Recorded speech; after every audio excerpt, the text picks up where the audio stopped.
Hi, I'm Marco Zamoner, winemaker for Magnotta Winery, and today we're going to talk about our Enotrium Gran Riserva. Magnotta Winery was the first winery in Canada to introduce an Amarone-inspired wine back in 2001. This wine is made with a Passimento style, which is something unique and very special. We handpick and select all the grapes for this product, and we place them gently into our holding racks inside our air drying room. Um, the whole grapes are going to go through a slow withering process, a process that will basically allow us to increase the natural concentration of the natural sugars from the grapes. We usually start with grapes that are around 23 brix, and at the end of this process, we will have grapes around 28, 29 brix.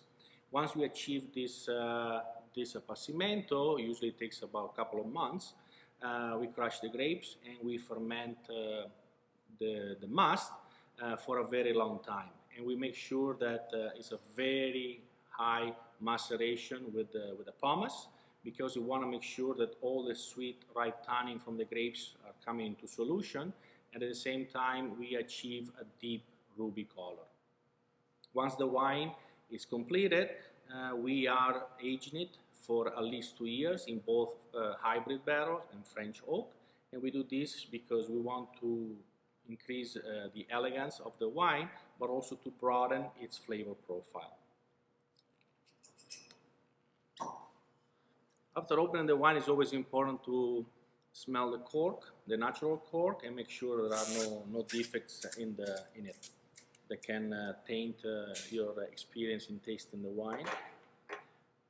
Now, one very important thing with this kind of wines, it's very important that you decant this wine, not necessarily because there are sediments inside the wine, but it's because it needs to breathe, to aerate, and it's very important to decant them, because if you drink it right away, you're missing a lot of the flavor that this wine has to offer. So I would say at least decant for 30 minutes before consuming it, and you'll really enjoy the full experience.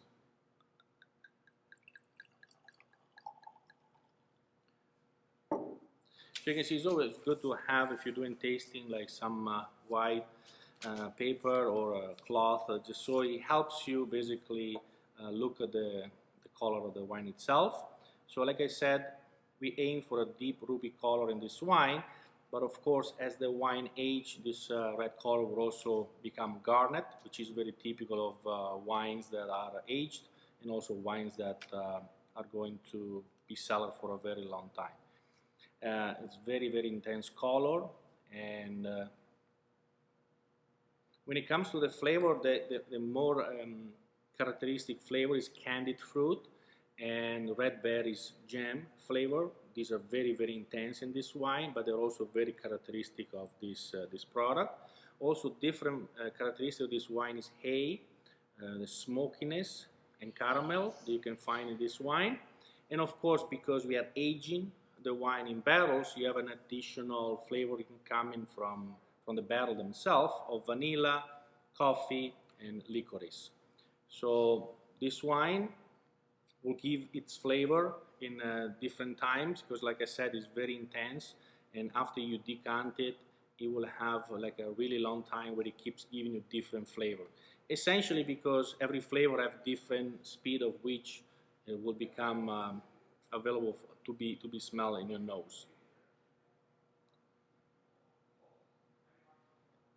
When it comes to taste, this wine is very well balanced. A lot of sweet and well-structured tannins in this wine. Although it's not a sweet wine by any means, but because it has a high alcohol content of 15% or more, it will give you an impression that there is a certain residual sugar. Sometimes it could, depending on the different producer, like to produce in a different way, but we like to keep it fairly dry.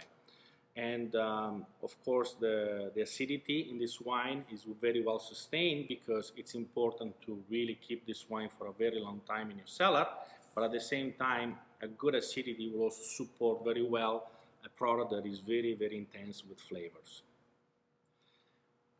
In terms of pairings, this wine goes well, of course, with meats, different kind of meats, well seasoned, like grilled lamb, braised meat, wild meats.